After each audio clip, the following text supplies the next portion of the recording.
de pays nous appelle. Si nous avons encore la paix, ramener la liberté, notre devoir sera de l'espérance promise à l'humanité, confort aujourd'hui dans la humanité, la partie de la reine fraternité, la partie de la reine fraternité, la partie de la reine fraternité.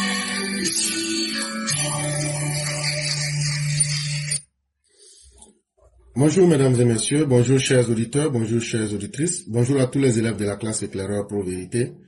Bienvenue sur la plateforme du festin intellectuel en ce 21 février 2026. Merci de continuer de nous faire confiance et merci de continuer à nous suivre. Merci de continuer à partager le message de la dignité et de la fraternité humaine. Aujourd'hui, nous aurons 4 sujets. Le 4e sujet, qui est tiré du journal en ligne afriquematin.net, je vous avais parlé de Tidjam Thiam et je vous avais dit qu'il avait été sérieusement touché lorsque nous avions répliqué face à l'affaire Jeffrey Epstein. Et depuis hier, il y a des journaux qui sortent pour venir lui porter secours. Soi-disant lynchage médiatique, pourquoi autant de haine entretenue contre Tidjam Thiam? On n'a pas de haine contre quelqu'un, mais nous n'aimons pas ceux qui sont les ennemis de la République, ceux qui sabotent la République et ceux qui sont des loups déguisés qui veulent se faire passer pour des saints. Nous ne faisons que les exposer à la face du monde. Et donc on va vous lire cet article de victimisation. Le 3e sujet est tiré de la lettre du continent, LSI Africa. Et ici, on va vous parler du Burkina Faso. Comment en moins de 72 heures, il y a eu plus de 180 morts et les différentes attaques qui se déroulent, ce n'est pas beau et ce n'est pas bien pour toute dignité humaine.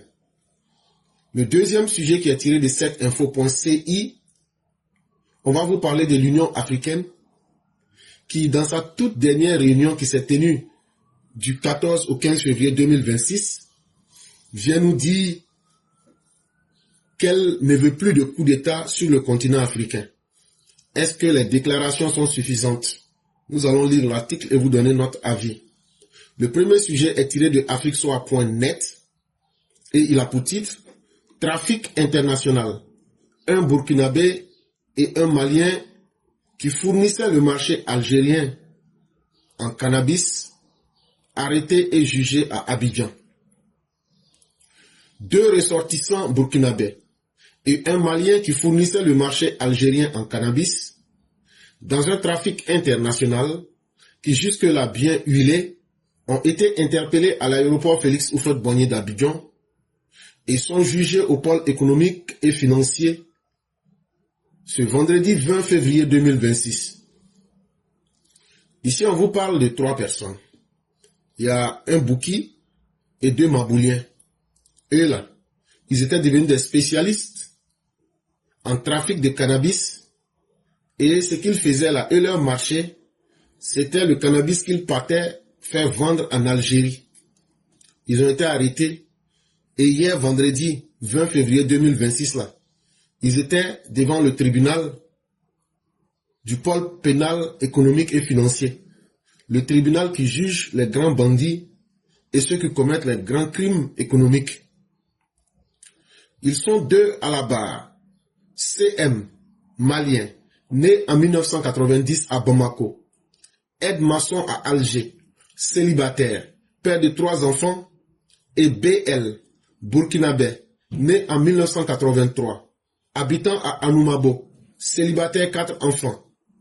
Les 2 sont poursuivis devant le tribunal pour association de malfaiteurs, trafic international et blanchiment des capitaux, a expliqué le journaliste indépendant Fernand Dédé, spécialiste du pôle pénal économique et financier. Comme toujours, c'est toujours eux. Voilà des gens qui ne sont pas mariés, qui sont célibataires, qui ont au moins 3 ou 4 enfants chacun. En tout cas, ils ont été arrêtés. Et l'argent du blanchiment, l'argent sale des capitaux qu'ils gagnaient, de l'argent qu'ils gagnaient dans ce commerce sale du cannabis, ils seront jugés pour blanchiment des capitaux. Ils seront aussi jugés pour association de malfaiteurs. Le Malien qui se faisait passer pour aide-maçon à Alger et le Burkinabé en question, lui, vivait à Anoumabo. Le Malien s'approvisionnait régulièrement en cannabis à Abidjan et fournissait le marché algérien. Il déjouait chaque fois les contrôles policiers à l'aéroport d'Abidjan. Au moins à 5 reprises, il a pu ainsi traverser les scanners de l'aéroport de Port-Boué.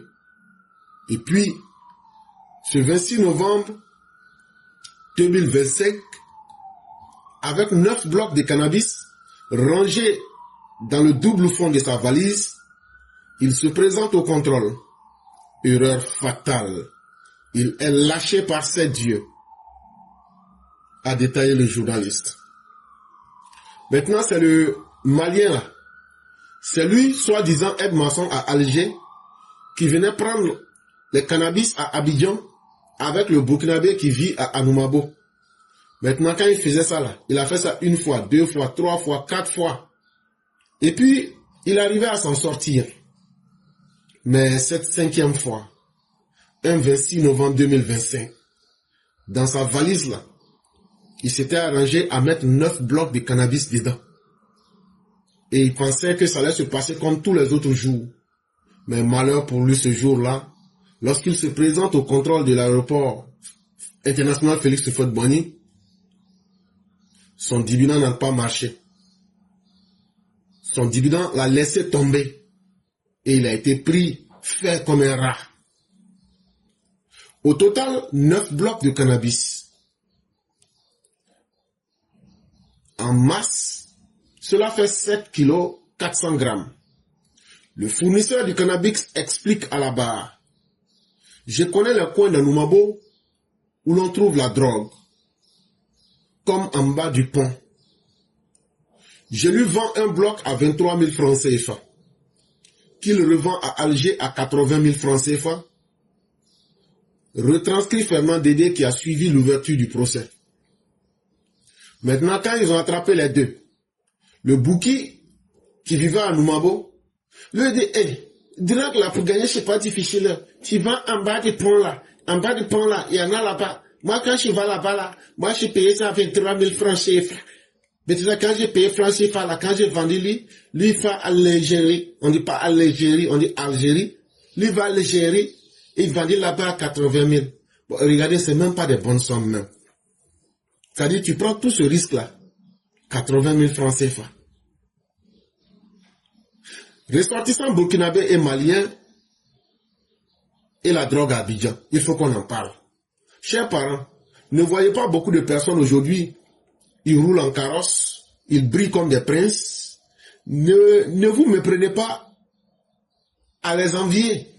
Beaucoup parmi ces personnes-là vivent de façon sale, vivent de façon illicite et vivent de façon peu glorieuse.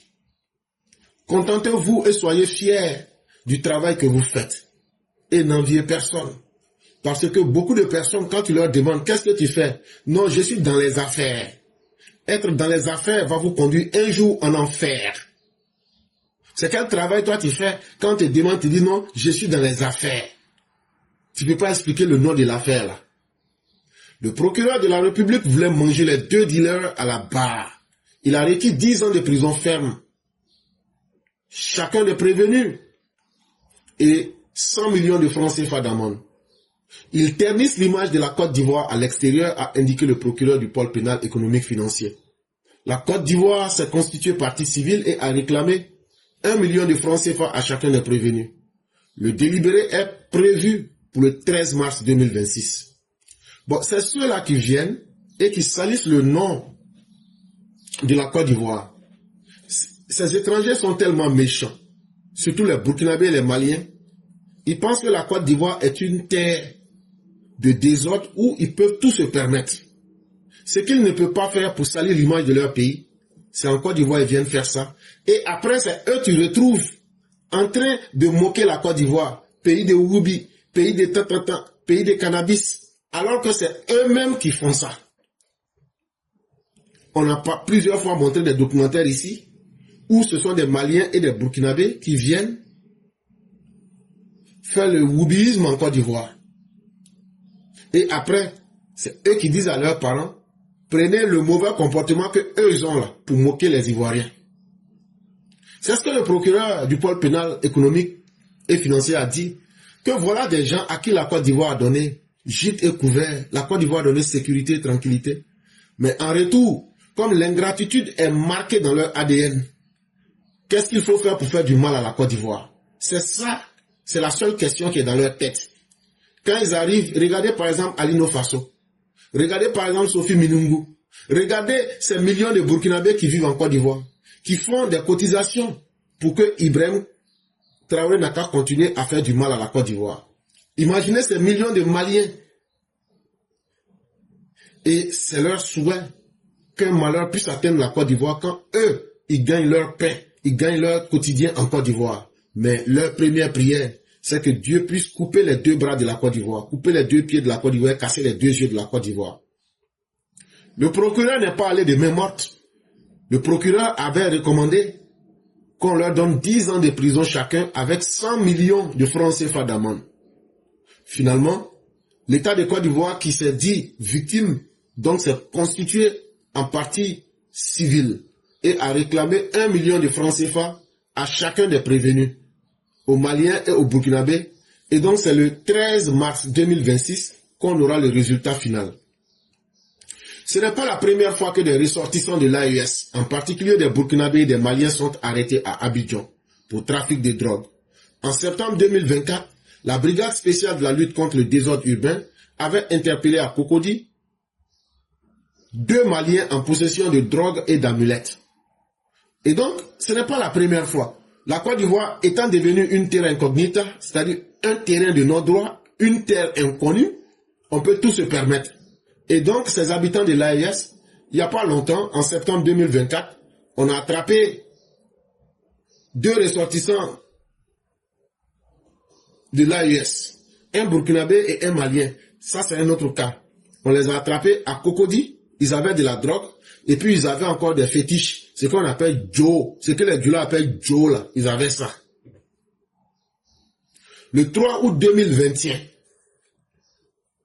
les douanes d'Aboisseau avaient saisi 13 sacs de 1028 plaquettes de cannabis, d'un poids de 823 kg dans la zone d'Adiaké, par une opération conjointe des brigades mobiles et stupéfiantes d'Adiaké. La drogue appartenait à un ressortissant burkinabé qui a été interpellé au cours de la dite opération. Et tous les 823 kg de drogue qui ont été saisis à Adiaké le 3 août 2021 appartenaient encore à un Burkinabé. Et ce que vous ne savez pas, lorsque vous partez dans les prisons ivoiriennes actuellement, là, la majorité des habitants de l'AES qui sont arrêtés là, si ce n'est pas pour affaire de drogue, c'est affaire de Woubi, comme par exemple Gary de Port-Boué. Et ce n'est pas joli. Et après tout ça, il y a beaucoup qui sont arrêtés pour braquage, parce que ça fait partie de leur culture. Venir attaquer les gens dans leur pays, aller voler chez les gens la nuit, s'ils ne sont pas en train de voler les terres à l'ouest de la Côte d'Ivoire, ils sont toujours dans le braquage et dans les violences. Ce n'est pas bien.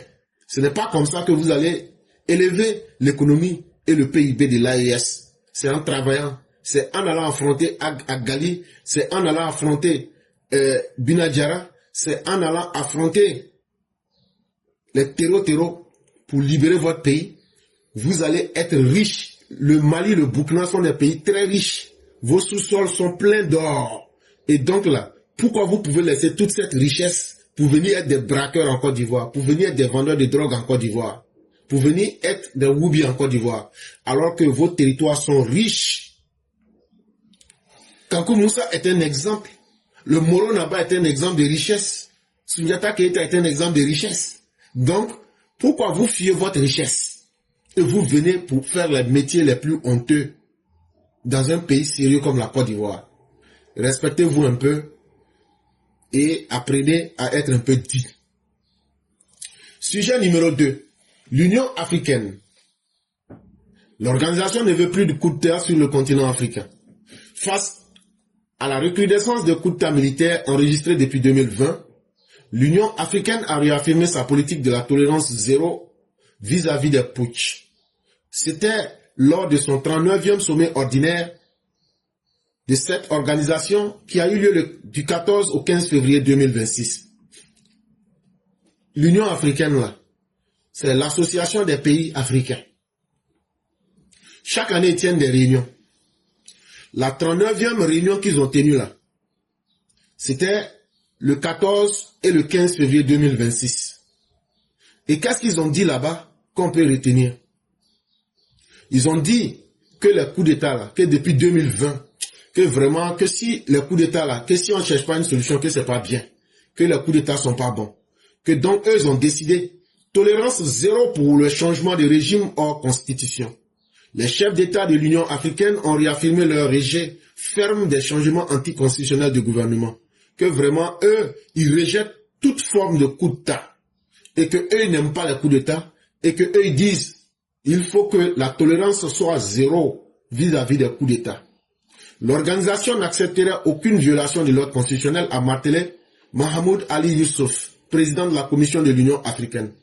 Donc le président actuel de la Commission de l'Union africaine, qui s'appelle Mahmoud Ali Youssouf, a été clair. Ces mots ont été clairs. Toute personne qui viole la constitution de son pays pour prendre le pouvoir par les armes, eux, ils s'opposeraient à cette personne. Quant au président angolais, João Lourenço, il va plus loin. Selon lui, même la tenue d'élections après un coup d'État ne garantit pas le rétablissement automatique de l'ordre constitutionnel. Quant au président de l'Angola, lui, il allait plus loin. Lui, il dit que même quand quelqu'un fait un coup d'État, et puis après, là, il dit que son pays est devenu démocratique, là, que c'est Waiko, que vrai, là, que ce n'est même pas un modèle même qui est joli à regarder, et que c'est pas bien. Quand nous parlons de la nécessité de rétablir l'ordre constitutionnel, après avoir pris le pouvoir par des moyens anticonstitutionnels, nous ne disons pas que cet ordre constitutionnel a été rétabli juste parce que les auteurs du coup d'État ont organisé des élections pour se faire élire. Car ceci est une forme de blanchiment d'un acte illégitime, dénonce-t-il.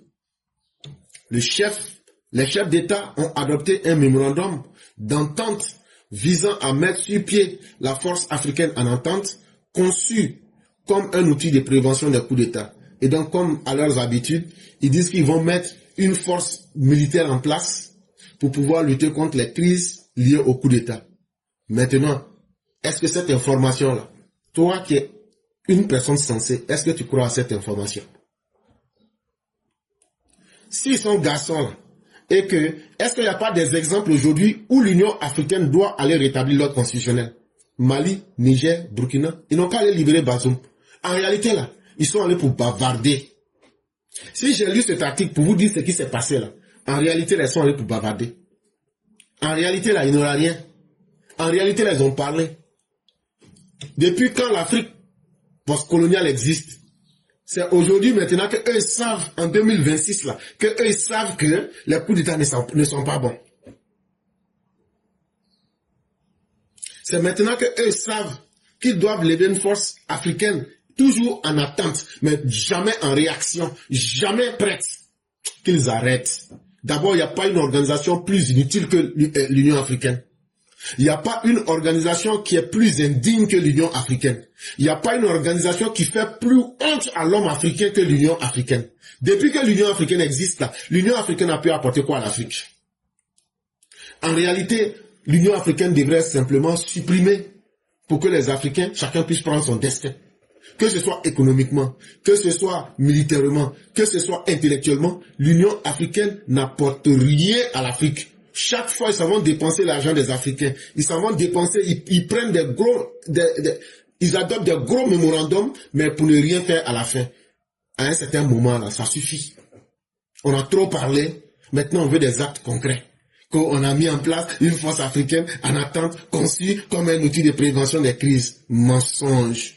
Une grosse machine qui est là pour faire du bruit, pour aller, quel chef d'État marche comme le chef d'État du Soudan, qu'on a vu Salva Kiir en train de marcher comme un robot. Simplement, l'Union africaine est devenue aujourd'hui une organisation de la honte. Toujours, ils savent parler, mais il n'y a aucun acte qui est posé. À un certain moment, arrêtons. Et donc, chers parents, ce qu'ils ont dit là, c'est du bruit qu'ils ont fait. Si vraiment ils veulent lutter contre le coup d'État là, ce n'est même pas une question de dire, on va. Actuellement là, ils doivent libérer Bazoum. Actuellement là, ils doivent libérer le Mali. Actuellement, ils doivent libérer le Burkina Faso. Et c'est pourquoi de telles organisations qui nous font honte, on ne parle pas beaucoup d'elles, mais il faut savoir que si ces organisations comme l'Union africaine ne savent pas ce qu'elles doivent faire, nous leur rappelons qu'il y a du travail à faire plutôt que de parler. Sujet numéro 3. Plus de 130 morts en 72 heures. Le mutisme d'Ibrahim Traoré face aux attaques. D'aucuns vont vous parler même de plus de 180, mais moi je me base sur les chiffres de la lettre du continent.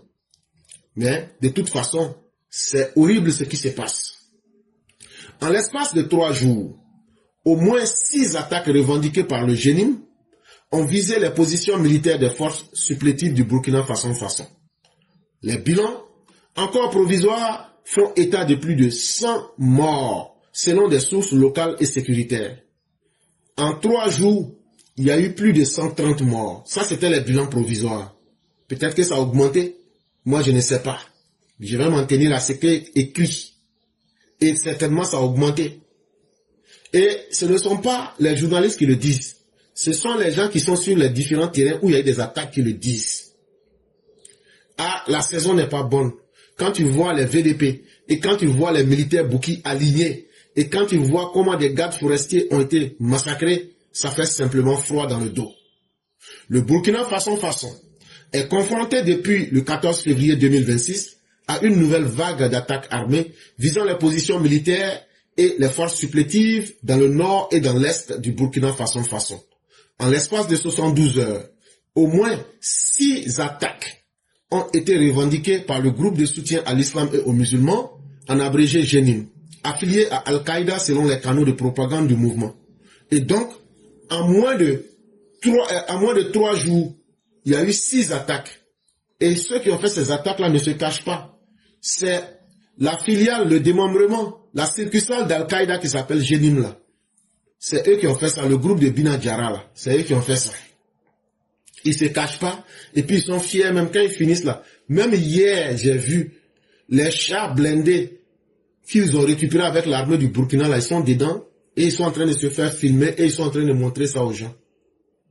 Dirigé depuis septembre 2022 par une junte militaire conduite par le capitaine Ibrahim Traoré, le Burkina Faso fait face depuis 2015 à des violences djihadistes persistantes ayant causé des dizaines de milliers de morts et militaires ainsi que des déplacés massifs de population. Et si vous vous souvenez très bien, 2015, c'est la date à laquelle Blaise Compaoré quitte le pouvoir. Et quand Blaise Compaoré quitte le pouvoir, le Burkina se retrouve dans une situation de désordre permanent. Et le Burkina aujourd'hui est victime des attaques terroristes sur plusieurs fronts. Les dernières attaques qui se sont réalisées, elles se sont passées dans le nord et dans l'est du Burkina Faso.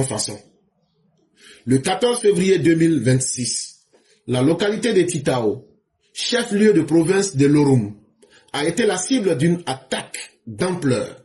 Selon la revendication du Jenim, des combattants répartis en plusieurs unités ont pris d'assaut un camp militaire, pillé du matériel, incendié les installations et détruit des véhicules. Donc, contrairement hier aux déclarations de la BIRC, ce qui est évident et ce qui colle, c'est ce que les populations disent et cela concorde plus avec ce que les terroristes disent. Ils disent qu'eux n'étaient pas en 3 groupes seulement, hein, qu'eux étaient en beaucoup de groupes qui se sont repartis en plusieurs unités, qui ont attaqué le camp de Titao, ils ont pillé le matériel, ils ont incendié les installations comme des antennes de communication, ils ont détruit des véhicules. Des sources locales évoquent un bilan compris entre 50 et 80 morts, principalement parmi les forces de défense et de sécurité. Ils disent sur place, là, quand ils ont frappé, là, le nombre de morts, c'était pas moins de 50 et jusqu'à 80. Ça, c'était d'abord les militaires. Des véhicules militaires auraient été capturés ou détruits. Et effectivement, c'est ce que je suis en train de vous dire. Hier nuit, moi-même, j'ai vu ces véhicules militaires. Il y a des chars blindés légers là-dedans. Ils ont pris tout ça. Aujourd'hui, là, les pays comme le Burkina, le Mali, leurs armées, là, c'est leurs armées qui sont devenues leurs fournisseurs de terreau en armes. Et ce qu'ils n'ont pas pu prendre dans les camps, là, ils ont mis le feu pour brûler. Le même 14 février 2026, en fin d'après-midi, Komadougou, dans la région de Fadagourma, le groupe affirme avoir temporairement pris le contrôle du village. Et donc, il y a une autre partie du Burkina qu'on appelle Komadougou. Ça se trouve à l'est, à Fadagourma. Ils disent qu'ils ont pris le contrôle du village qu'on appelle Komadougou. Des sources locales rapportent la mort de plusieurs dizaines de gardes forestiers, certains bilans évoquant 60 victimes ainsi que 2 civils. Et chers parents, je n'aimerais pas que vous voyiez la vidéo. Comment ces 60 gardes forestiers ont été massacrés. Je ne souhaite pas que vous voyiez la vidéo. Ce n'est pas bien. Mais encore pire, le 15 février 2026, d'autres positions ont été visées. Une caserne à Kumbri, dans le Yatenga, un poste militaire à Kogo, à Kulpelogo, et un détachement à Naré, près de Bassouma, à Boulgou. Le 16 février 2026, le camp des volontaires pour la défense de la patrie, ou les vauriens de la patrie, à Dio, dans le Yatenga, a été complètement détruit. Quand on te dit que le camp est détruit là, c'est avec ceux qui sont dans le camp. Donc ne me demandez pas ce qui s'est passé là-bas. Tous les VDP qui sont là-bas là, Vanwa. Selon les données compilées par WAMAPS, 6 attaques revendiquées par le GENIM ont ainsi été enregistrées entre le 14 et le 16 février 2026 sur le territoire burkinabé. Les bilans humains restent provisoires en l'absence de confirmation officielle consolidée. Et donc, les bilans sont lourds et les bilans sont catastrophiques. La dernière attaque signalée, le dimanche, aurait visé le détachement militaire de Naré, dans le nord du Burkina Faso. Selon 2 sources sécuritaires, l'une d'elles évoque une opération de grande ampleur, sans fournir de bilan. À Titao, une source militaire affirmait que la situation était sous contrôle après la riposte, indiquant qu'une dizaine d'assaillants auraient été neutralisés. Malgré l'ampleur des violences, les autorités du Burkina Faso n'ont pas communiqué de manière détaillée sur les événements. Depuis plusieurs mois, la junte ne publie plus systématiquement de bilans relatifs aux attaques djihadistes, laissant la place à des informations fragmentaires issues des sources locales, sécuritaires et des groupes armés eux-mêmes. Et donc, si vous remarquez très bien, depuis maintenant pratiquement plusieurs mois, l'état-major du Burkina Faso, l'état-major des armées, ne donne plus de bilan. Il dit seulement les attaques ont été repoussées, mais il ne donne plus de bilan. Parce que les choses se passent très très mal. Beaucoup de Burkinabés tombent, des soldats tombent au front malheureusement. Et donc, ils ne disent plus le nombre de personnes tombées de leur côté. Ils disent simplement l'attaque a été repoussée. C'est ce qui est devenu maintenant leur communiqué. Mais entre-temps, le nombre de morts dans l'armée burkinabé a atteint un tel niveau aujourd'hui que vraiment les soldats ont même peur d'aller au front aujourd'hui. Et les gens aujourd'hui ne savent plus à quel sein se vouer. Et c'est de cette façon-là donc que c'est soit ils donnent l'information à petites gouttes, mais en général, c'est avec les groupes terroristes, ou bien les populations, ou bien certaines personnes qui sont choquées de ce qu'elles voient, qu'on arrive à obtenir les informations, ou bien à travers les satellites. Le ministre de l'Intérieur du Ghana a déclaré que 7 commerçants ghanéens spécialisés dans la vente de tomates ont été tués au cours de l'attaque de Titao, au nord du Burkina Faso le samedi. Donc ce qui a fait que l'attaque de Titao est devenue quelque chose qui a dépassé l'entendement des brigands à la solde de la Russie, actuellement à la tête du pouvoir au Burkina Faso, L'attaque de Titao, là, il y a des Ghanéens, eux sont des spécialistes en vente de tomates. Quand l'attaque a eu lieu, là, eux étaient à Titao. Eux, les Ghanéens, là, ils étaient 7. Ils ont été tués. Quand ils ont été tués au cours de l'attaque de Titao, c'est là que l'Assemblée nationale du Ghana a fait une réunion. Ils ont demandé des comptes au président. Et je tiens à le dire, le Ghana est en train de faire un jeu dangereux. Le Ghana pense que ils peuvent ruser. Il faudrait que le Ghana se ressaisisse. Surtout Mahama, faut te ressaisir. Cette histoire-là, ça va te coûter très cher. Déjà, tu avais déjà menti en sabotant les gens sur le prix du cacao. Aujourd'hui, les Ghanéens sont derrière toi. C'est toi qui voulais amadouer les putschistes. Aujourd'hui, tu as vu, ce n'est pas la première fois. Une autre, avant ça, ils sont rentrés au Burkina et ils ont capturé des gens qu'ils ont déjà. Aujourd'hui, tu vois encore ce qu'ils ont fait aux ressortissants. Et l'Assemblée nationale demande que tu apportes des clarifications. Dans cette histoire, si tu ne fais pas attention là, à toi-même là, tu risques soit un coup d'État ou bien un soulèvement populaire. En tout cas, il faut continuer dans ce que tu es, tu ne vas pas regretter. Et donc, le gouvernement, à travers l'Assemblée nationale, demande que les 7 personnes qui ont été tuées là, que le Burkina Faso n'a qu'à indemniser les familles de ces personnes-là. C'est ça qui fait que cette affaire est un peu plus cachée. Les attaques revendiquées illustrent la capacité de projection du GENIM dans plusieurs régions stratégiques, notamment le Yatenga, le Lorum et le Boulgo. Et donc ici, quand on vous parle, on ne vous parle pas de village, on vous parle de région. Ça veut dire aujourd'hui, les djihadistes peuvent aller dans n'importe quelle région, faire ce qu'ils veulent et puis ressortir. Elle souligne également la vulnérabilité persistante de certains détachements militaires et des unités locales d'appui. Et en plus de cela, il y a des unités qui sont mises sur le front, mais qui n'ont pas d'armement. Et c'est ce qui a fait que tout dernièrement, il y avait une réunion, je crois, le jeudi passé, il y avait une réunion au Burkina Faso. Ils ont demandé, je crois, à 9 ou à 6 chefs militaires de venir. Ils disent, on ne vient pas. Ils ont été clairs, ils disent, on ne vient pas. Si tu es garçon, là, toi, Ibrahim, là, il faut venir nous trouver ici. Parce que qu'est-ce qu'on a commencé à remarquer? Quand les gens vont là, tu les arrêtes et puis ils disparaissent, ou bien tu les mets dans tes prisons qui sont à Ouaga 2000, ou bien tu les assassines. Ils disent, ils vont pas. Actuellement, ils ont ce problème-là. Parce qu'on ne leur donne pas les armements, on ne leur donne pas les informations. Et tout dernièrement, vous avez vu le Burkina en train de dire qu'eux recherchent l'information militaire. Et en plus de cela, il n'y a plus de communication officielle pour détailler, pour évaluer le bilan humain, pour évaluer les dégâts de matériel. Ils cachent tout ça aujourd'hui au Burkinabé. On ne sait plus combien de soldats burkinabés meurent au front. On ne sait pas combien de matériels sont détruits ou pris par les djihadistes. Aujourd'hui, ils cachent toutes ces informations. Toutefois, la multiplication des offensives en un laps de temps réduit confirme une intensification des opérations djihadistes dans un pays où la question sécuritaire reste centrale depuis plus d'une décennie. Mais la réalité est qu'aujourd'hui, on ne peut rien cacher.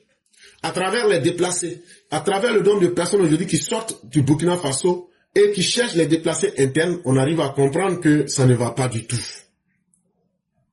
Et c'est pourquoi, comme je vous le disais, l'unité GUMI 14 a été dissoute.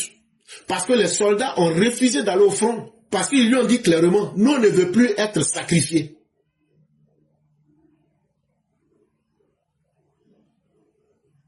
Et il y a une unité de police qu'on appelle le GUMI 14.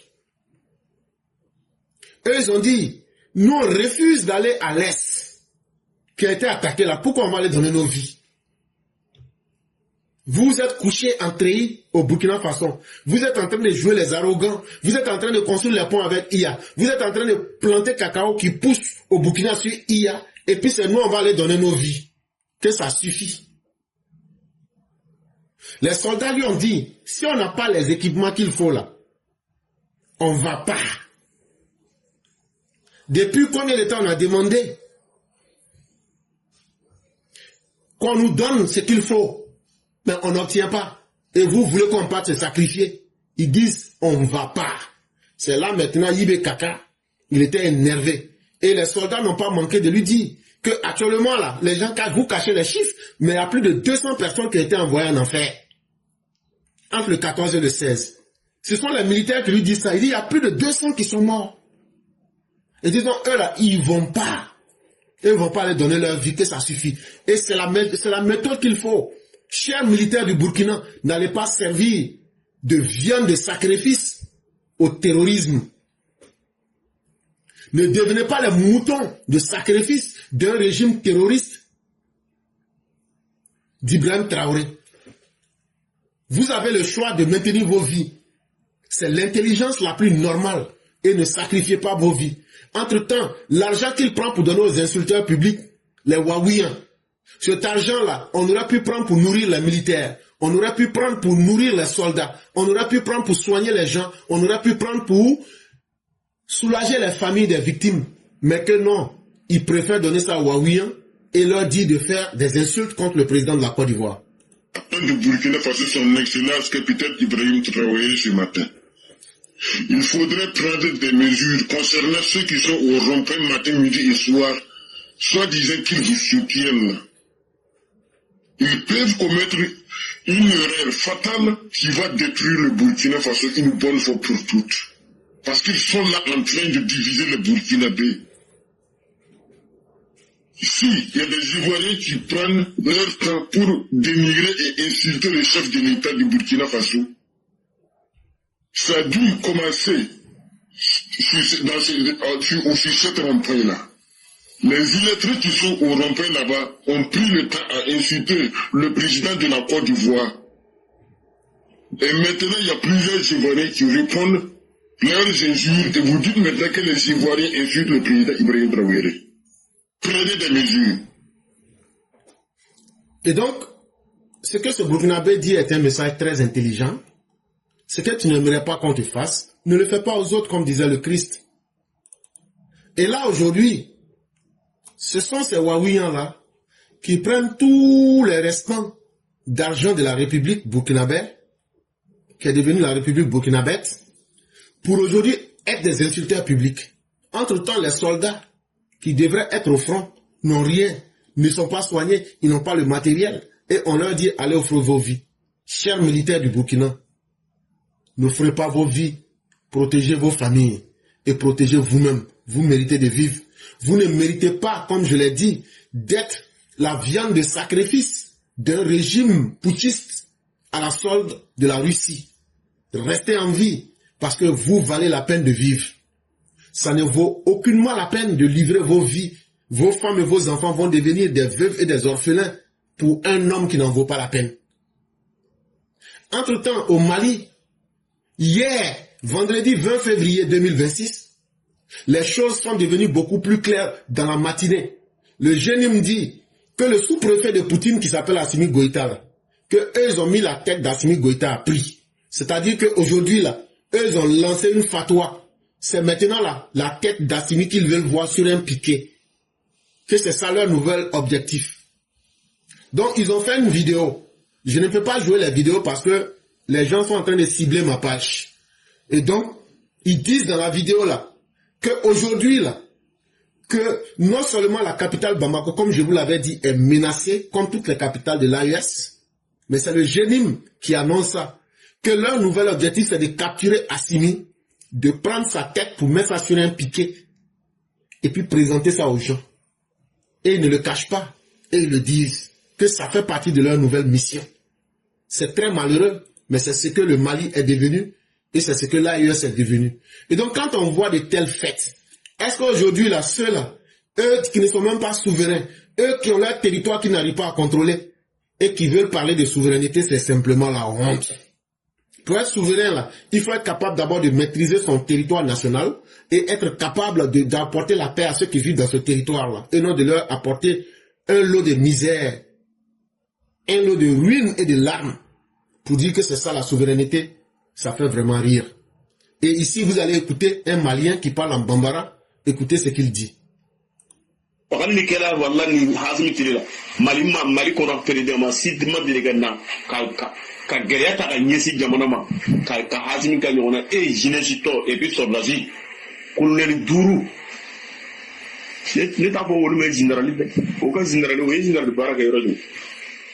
ni ya wo général e jamana libéraux les général et taraga 5 étoiles di yerema et ma papa ka kata jamana di jadi zuma. Il dit que depuis que le Mali existe, qu'il n'y a jamais eu autant de massacres que sous le régime d'Assimi Goïta. Et que c'est honteux qu'il allait prendre 5 grosses étoiles pour se coller sur la poitrine en offrant le Mali aux djihadistes. Et avec ça, ils sont fiers, ils restent à Bamako, alors que le peuple, lui, est en train de broyer du noir. Et auna aka video man navigi denunu ana aluna aka video journaliste navigi denunu awul be ci plateau la ko tout va bien awi jamana dem nege abita kuma baba nunu po et la kata kuma baba nunu po plateau ko antu bi ba nyemo ko baba. Il dit aujourd'hui avec leurs vidéomans qui sont des traîtres et tous ceux qui se mettent derrière eux pour dire que le pays se porte bien, que tout n'est que mensonge et trahison, que le Mali aujourd'hui va très, très, très mal. Mais que les choses vont se passer très mal et qu'ils vont lire.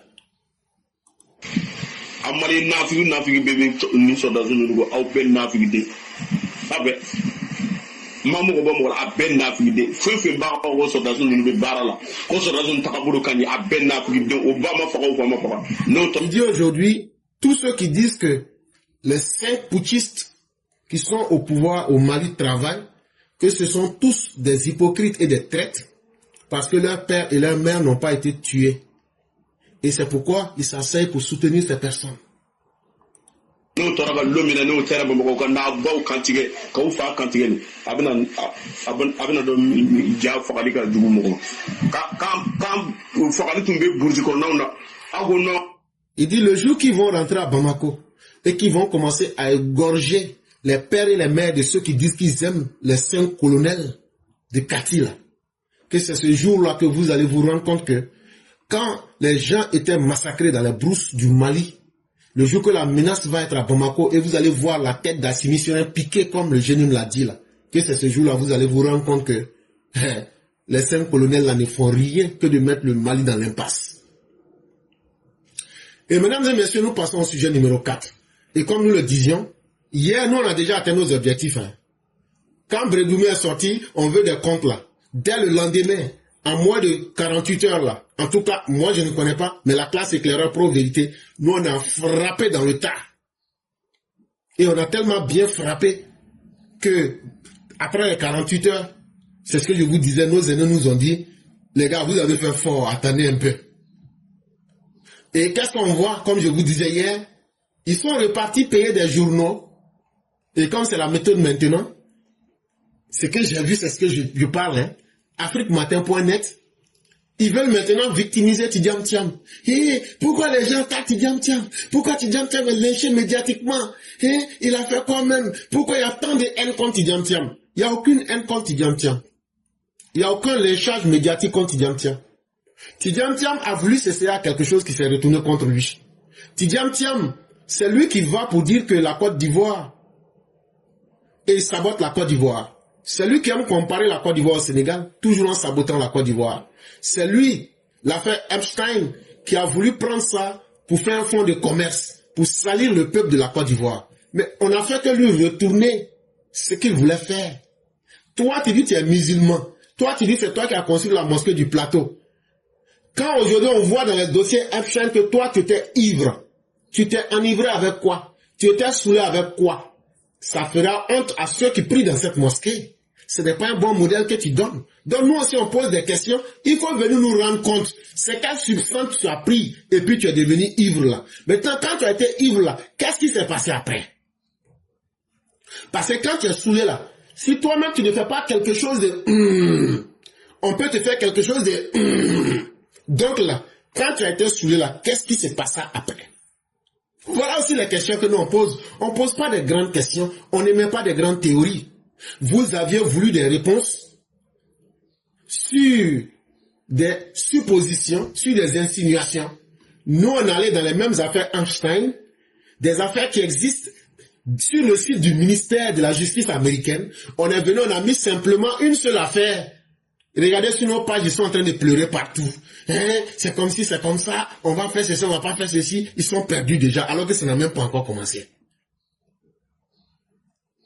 Dans un environnement politique divisé, les médias peuvent devenir des armes pour discréditer les adversaires. À la tête du PDCI, depuis quelques années, Tidjane Thiam est perçu comme un adversaire à abattre. D'où une cible de critiques exacerbées de la part des supporters alignés avec des partis opposés. Donc, qu'est-ce qu'ils écrivent dans l'article là? Que depuis quelques années, que Chaka Dian là, que vraiment, que les gens l'attaquent trop, que quand les gens font ça là, que c'est pour gâter son nom, c'est pour gâter ses images, et que ce sont ses adversaires qui font ça là, et que ceux qui font ça là, que Tidjane Thiam est devenu la cible aujourd'hui, celui qu'on critique de toutes les parts, et que ça là, et il a fait quoi même? Il n'a rien fait. Mais ce qu'il est dedans là, on va pas le louper aussi. On va pas le louper. Même hier nuit là, mon dernier post que j'ai posté là, en 2020, à Fingé Sandi, qu'il est venu s'ajouter à eux pour faire CNT là. Le travail que son papa, Amadou Thiam, a commencé en 1963 pour faire coup d'état contre Félix Houphouët-Boigny là. C'est ça que Tidjane Thiam est venu terminer là. C'est le dernier post que j'ai balancé. Et donc là, non, on ne sera pas fatigué. Parce que l'homme que vous voyez là, c'est un homme dangereux. C'est un homme sans honneur, Tidjane Thiam là. Et c'est un cynique. Et on ne va pas aller avec le dos de la cuillère. On va lui faire ça propre. Et tellement ils ne sont pas courageux, certains médias. C'est pas certains médias. Vous connaissez très bien ceux qui font la lessive de Tidjane Thiam là, vous la connaissez. Mais tellement ils ne sont pas garçons, ils ne peuvent même pas prendre les gens par leur nom pour les citer. Certains médias peuvent avoir des intérêts spécifiques ou des affiliations politiques qui les poussent à entretenir une narration négative autour de certaines figures. Ah, ça fait mal maintenant. Ah, et la narration négative que vous aviez voulu faire autour du président Alassane Ouattara. Ça là aussi là, ça fait pas mal. Hein? Maintenant qu'on a répliqué là, vous êtes là maintenant pour jouer les victimes. Ah, vous ne voulez plus qu'on parle de l'affaire. En tout cas, ce que vous avez commencé là. Même encore le lundi là, je vais parler de ça encore. Je laisse pas. Après Amstein là, on va vous faire dégoûter ça jusqu'au terminus. On va aller jusqu'à la gare ensemble. Même le lundi là, je vais parler encore de ça. Même malgré qu'on a fini avec vous là, je ne vais pas laisser affaire là. Jusqu'à la semaine prochaine, là, je vais continuer à faire sortir les dossiers de Chaka Dian. Je dis jusqu'à la semaine prochaine. Et donc, ce n'est pas le temps de pleurnicher. Ah non, pourquoi des gens font ça? Les gens font ça pour entretenir des mauvaises paroles autour de certaines figures. C'est lui, Tidjane Thiam, là, son intention contre la Côte d'Ivoire, là. C'est ça, nous, on a le courage de prendre là pour le limer avec ça. On n'a pas pitié de lui, hein. Et on ne va pas le louper aussi. Cela peut être motivé par des raisons idéologiques, économiques ou même personnelles. Nous, on s'en fout de ça.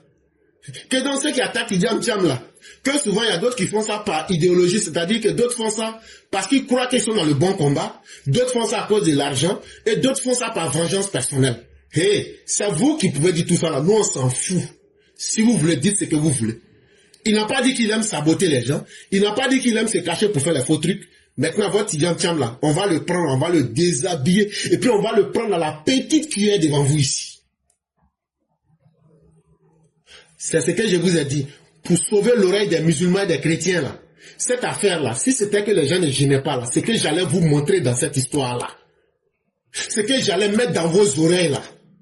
Vraiment, vous allez dire à Tidjane Thiam n'a qu'à quitter. Actuellement, voilà un parti politique qui est complètement en lambeaux, un parti politique qui est divisé en près de 8 branches. Au lieu de chercher à rétablir votre parti, au lieu de chercher à devenir un parti politique sérieux pour répondre aux problèmes de vos militants et des Ivoiriens, vous quittez là-bas pour aller dans des fausses histoires, aller payer des journalistes comme les Norbert Navarro pour venir dire on n'a qu'à salir une personne pour que ça n'a qu'à toucher la Côte d'Ivoire et puis maintenant on va salir l'image de la Côte d'Ivoire. Mais il faut aller salir l'image du pays de ton papa, le Sénégal. Actuellement, l'affaire de Woubi qui est au Sénégal, là, c'est pas amusement. Chaque jour, les noms sont cités. La haine ou la critique excessive peut être alimentée pour influencer l'opinion publique. Et en répétant les mêmes messages négatifs, ces canaux peuvent façonner la perception des citoyens et affaiblir la crédibilité du président du PDCI. Ils disent maintenant que chaque jour qu'il y a des gens là, et leur travail là, c'est devenu mal parler des Tidiane Thiam. Ils parlent mal des Tidiane Thiam. Toujours ils sont en train de dire des choses qui ne sont pas bien sur Tidiane Thiam. Et quand c'est comme ça là, que pour finir, les citoyens vont penser que Tidiane Thiam est quelqu'un qui est mauvais, est quelqu'un qui n'est pas bien. Et puis Tidiane Thiam va devenir un petit individu devant les gens. Ah, ça fait mal. Et c'est vous qui avez commencé. Mais vous avez commencé. Mais nous là, c'est nous, on va siffler la fin. Dans un paysage médiatique saturé, certaines communications peuvent recourir à des techniques, à sensations, pour attirer l'attention. Ça là, c'est ce que vous voulez dire. La sensation que Tidiane Thiam voulait là, on a multiplié ça par 10 pour lui donner. Mais c'est que nous là, on rentre pas dans le mensonge, on rentre pas dans la manipulation. Nous sommes avec les faits. Le email sur lui, dans l'affaire Amsterdam qu'on a mis là, venez démentir. Venez dire que c'est pas vrai. Et voilà la problématique.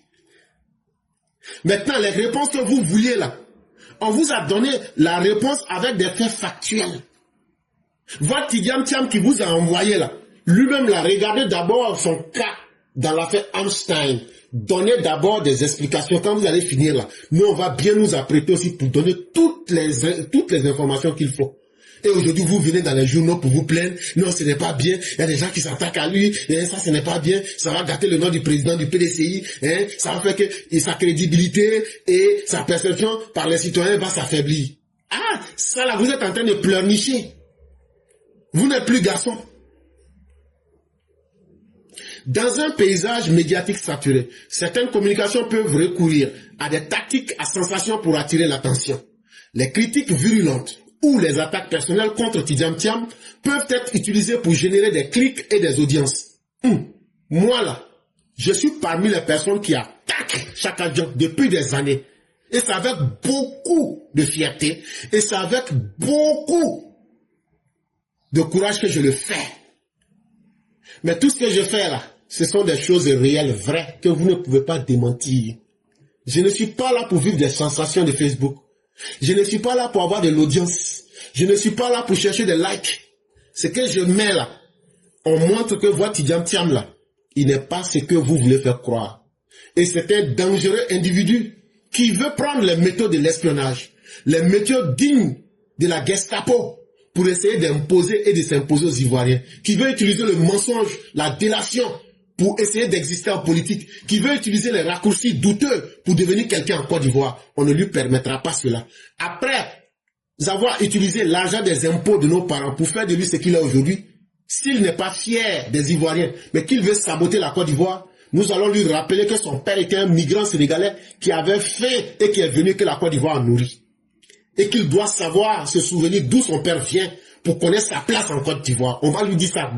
Ça là, c'est pas sensation. Ça là, c'est la vérité pure, dure. On va lui dire ça. Ça là, on va lui dire, son PDCI là, s'il était quelqu'un qui était vraiment premier de classe là, son PDCI ne serait pas divisé aujourd'hui en 8000 morceaux. C'est parce qu'il ne vaut rien. C'est parce que c'est un incompétent, c'est un peureux, c'est un fuyard qui reste et il dirige le PDCI aujourd'hui comme par télécommande. Comme si c'était un jeu vidéo. Ça là, c'est pas sensation, c'est la réalité que tout le monde connaît. Il a eu peur de Lago Rosalie. Lago Rosalie, là, quand elle sort pour parler, Tidiane Thiam n'a même pas pu être garçon pour tenir un débat avec elle, il a fui. Tidiane Thiam n'a même pas été garçon pour tenir un débat avec Jean-Luc Billon. Un vaurien comme ça, on va le suivre. Voilà de ce qu'on est en train de vous parler. Un homme qui n'est même pas capable d'avoir un rapport sain avec la vérité, qui cache son identité jusqu'à ce qu'on l'accuse pour qu'il vienne nous dire que vraiment lui, il est français. Et que lui voulait se cacher pour devenir président en cachant sa nationalité française. Quelle indignité. C'est ça qu'on vous présente et c'est ce qui vous fait mal. Un homme qui s'en va se cacher pour payer des journalistes pour saboter la Côte d'Ivoire. Quand on sort pour lui donner la réplique, vous sortez pour écrire des journaux pour dire non, ce n'est pas bien. Ça là, ce que vous avez commencé là, c'est nous on va siffler la fin. Parfois, des forces externes, comme des groupes d'intérêt ou des acteurs en interne, peuvent influencer les médias pour discréditer leur leader ou leur parti politique. Surtout s'ils représentent un obstacle à leurs objectifs. Cette haine entretenue contre Tidiane Thiam peut s'expliquer par plusieurs facteurs, souvent liés à des divergences politiques, des rivalités historiques et des perceptions publiques. Et donc ils veulent justifier que Tidiane Thiam est devenu une pauvre victime qui souffre parce que ses intérêts ne sont pas en lien avec les intérêts des autres. Parce que c'est tout le monde qui est contre lui. Parce que c'est une rivalité historique. Quelqu'un qui a fui la Côte d'Ivoire depuis 23 ans, les Ivoiriens ne le connaissent même pas. Qui est en rivalité historique avec un fuyard? Moi, je ne sais pas. Tidjam Thiam là, il fonctionne sur quelle politique? Il n'a jamais été capable de nous dire la politique qu'il va venir faire pour les Ivoiriens. On n'a jamais entendu. Donc là, il n'est pas en divergence politique avec quelqu'un. C'est son comportement vilain, son comportement sale là, son comportement de WC public là, qui cache aux gens sous une veste là. C'est ça on vous présente. Vous voulez peindre un démon en ange? Non, ça ne se passera pas. L'école que lui l'a fait là, et puis vous dites qu'il est premier là. Nous, là, n'est pas premier. Hein. Nous, là, n'a pas les moyens qu'il a, hein, mais on l'a dézingué. C'est aussi ça qui est la réalité. Et on l'a dézingué avec la vérité sur sa propre vie. C'est ça aujourd'hui qui vous fait mal. Parce que Tidjam Thiam là, c'est un terrain où il y a à boire et à manger. Lui-même, sa propre vie là, est déjà un désordre qui permet qu'on puisse gagner à boire et à manger pour le combattre. Dites à votre Tidjam Thiam là, quand il commence un combat, il n'a qu'à terminer. Combat Einstein qu'il a commencé là. Pourquoi lui-même il veut reculer? Pourquoi il vous envoie pour écrire de tels articles? C'est parce qu'il a trouvé des garçons comme la classe Terra Pro-Vérité pour le mettre à pilori. Et on l'attend de jour comme de nuit. Partout où il va aller là, on va renverser sa propre stratégie contre lui. Et c'est ça qui est honteux pour un soi-disant premier de classe. Il a été premier de classe. Ceux qui applaudissent Tidjam Thiam là, c'est l'argent des impôts de café, l'argent de TVA que vos pères et vos mères ont payé là. C'est ça qui a fait que votre Tidjam Thiam là, il est devenu votre premier de classe. Mais il est devenu votre premier de classe, il n'a même pas été capable d'avoir un doctorat. Ça c'est très honteux. Quelqu'un qui a vécu sur l'argent public, mais qui n'a même pas pu obtenir un doctorat, c'est un vaurien. C'est ça aussi qu'il faut qu'on vous dise. Si les messages relayés dans certains médias et réseaux sociaux sont souvent critiques ou négatifs envers Tidjam Thiam, cela peut renforcer une image défavorable et entretenir une forme de haine. Nous, on s'en tape. Ah! Donc vous savez qu'il y a des gens sur les réseaux sociaux qui font des critiques négatives envers Tidjam Thiam. Mais vous n'êtes pas courageux pour les citer. Vous n'êtes pas capable de donner leur nom. Vous n'êtes pas capable d'attaquer ces personnes. C'est que vous êtes lâche. Mais votre lâcheté s'explique par le fait que vous êtes dans le faux et vous voulez transformer le faux en vrai. Et nous, c'est quoi on fait là? On prend votre mensonge là pour présenter ça. Tidjam Thiam a menti que c'est lui qui a construit la mosquée du plateau. Tidjam Thiam a menti sur Félix Houphouët-Boigny que c'est lui, avec Félix Houphouët-Boigny, que dans chaque village entre Yamoussoukro et Abidjan, que Félix Houphouët-Boigny buvait Bandi. Donc c'était un alcoolique. Ces mensonges sont alliés. Lui-même il dit que souvent lui il dit des choses que lui-même après là il sait même pas ce qu'il dit. Ça là, quelqu'un qui ne sait pas ce qu'il dit là, c'est un homme qui est instable. Sinon, un homme normal réfléchit avant de parler. Mais lui, il parle avant de réfléchir. C'est un homme comme ça que vous allez suivre.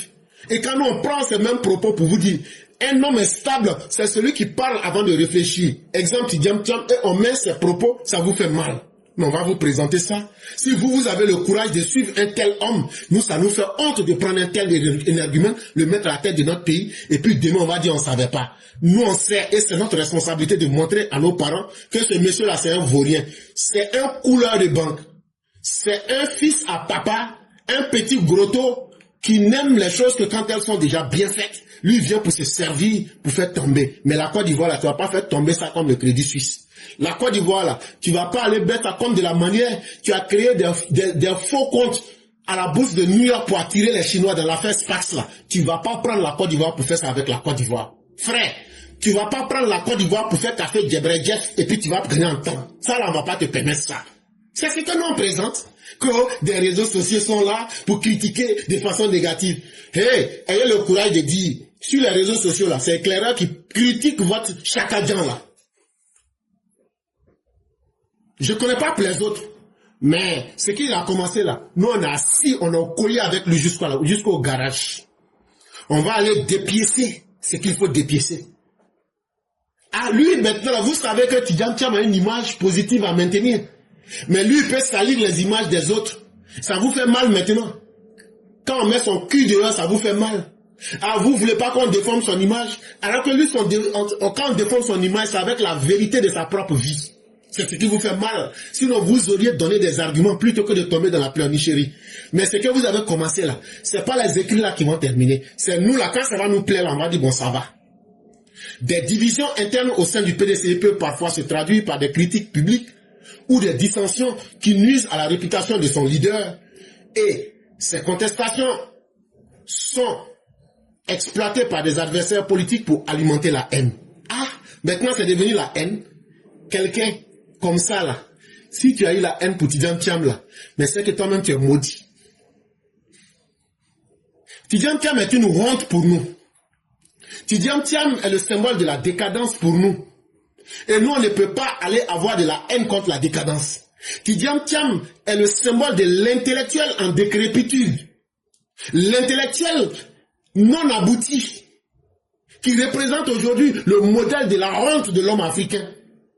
Est-ce que tu vois Tidjane Thiam là? Est-ce que lui n'a pas écrit un document avec les insultes là? Comment la France doit exploiter les pays africains pour pouvoir tirer les richesses de l'Afrique? Il y a ce document là qui existe. C'est ça là vous appelez un intellectuel? Tidjane Thiam là, où il est passé au Crédit Suisse là, c'est pas affaire d'espionnage qu'il a enlevé là-bas. Tidjane Thiam là, quand il était dans l'assurance anglaise, Prudential, on n'a pas dit qu'il a pris de mauvaises décisions qui ont fait perdre de l'argent à la compagnie, des milliards. Tidjane Thiam dans l'affaire SPAC, est-ce qu'il n'a pas fait de faux comptes en bourse pour attirer les investisseurs et puis le lendemain, l'argent a disparu?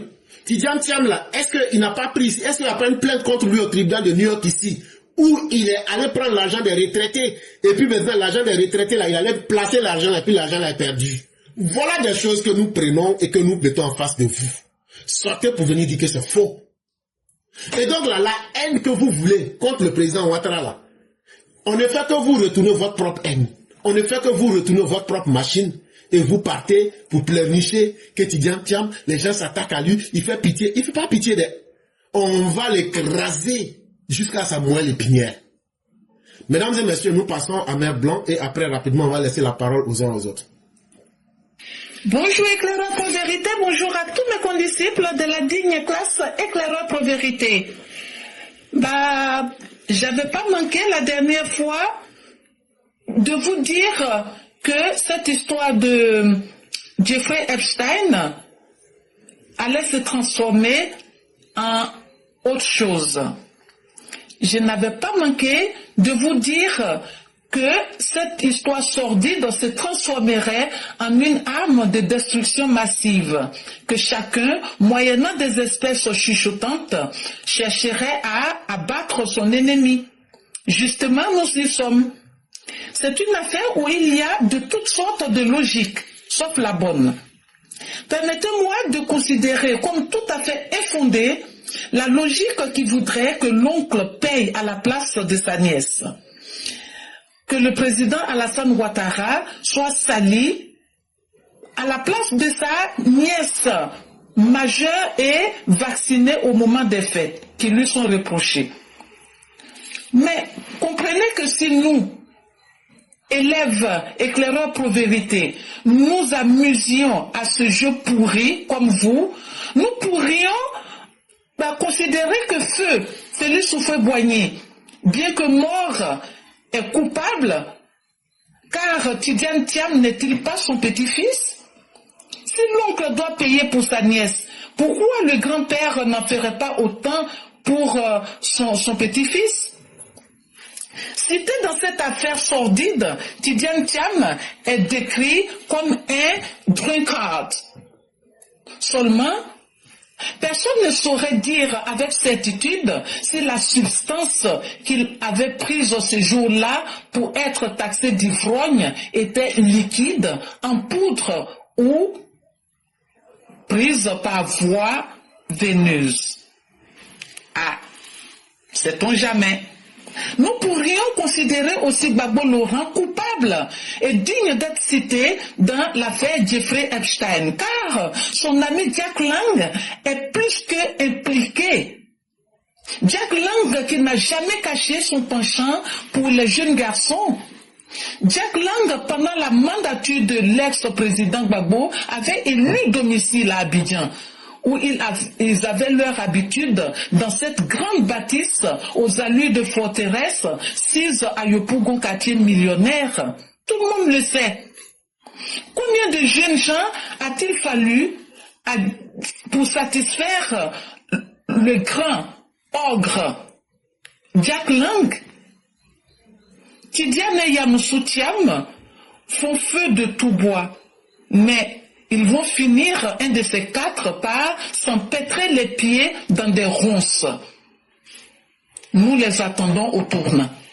Maintenant que Tidiane Thiam est cité, maintenant que Tidiane Thiam, ce jour-là, était sous l'effet de substances certainement pas catholiques, nous attendons de voir si ce sera l'omerta au niveau du PDCI ou alors s'il faut que nous autres, nous allions loin.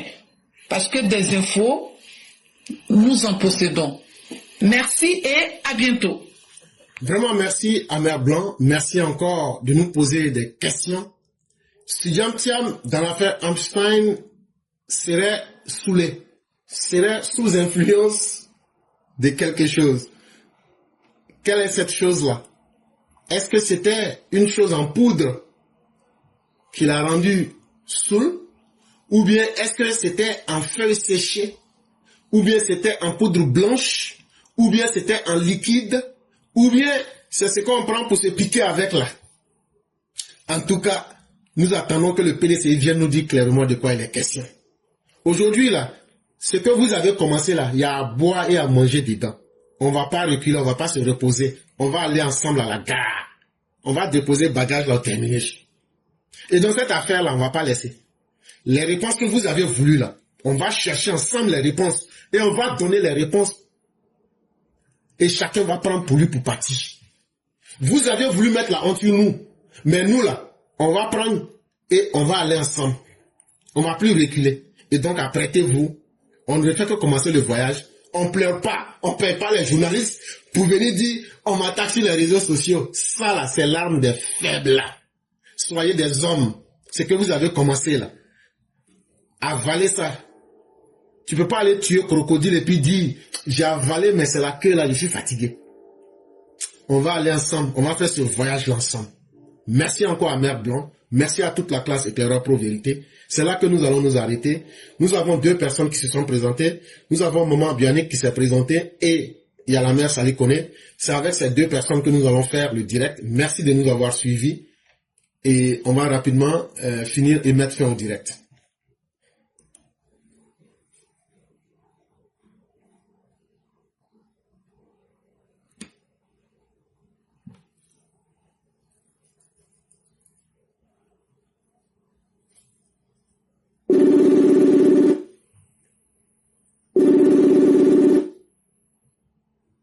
Allô?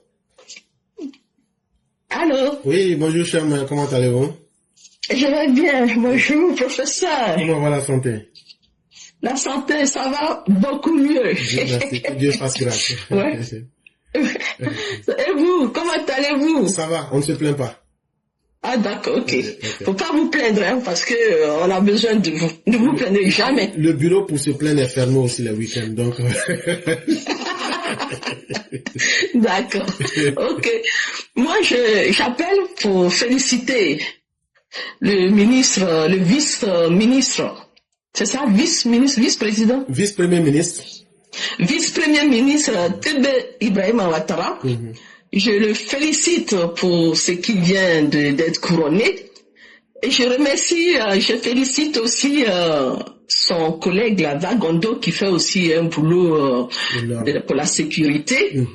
Et puis, les forces de l'ordre, je les félicite. Je les remercie aussi pour la sécurité de notre pays.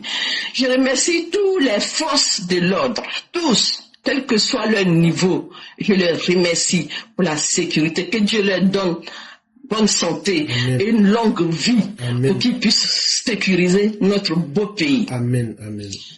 Éclaireur, je vais poser une question, je ne sais pas si c'est bon ou pas. Moi, je voulais savoir si c'est discret ou indiscret, combien gagne un agent de électricité de Côte d'Ivoire? La CIE?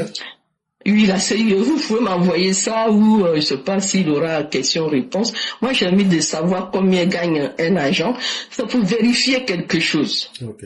Je n'ai pas l'information sur moi-même en ce moment. Et je ne peux pas vous dire quelque chose que je n'ai pas.